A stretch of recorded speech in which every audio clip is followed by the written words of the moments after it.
So ito usually dito dumadaloy yung tubig mula dyan sa hot springs or yung mix ng clay ng mud. So medyo discolored yung bato na nandito.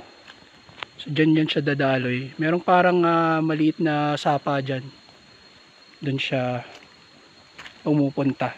Naghahalo yung tubig nun.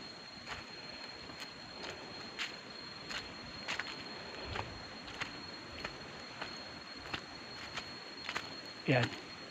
Dito. Ayan yung sapa.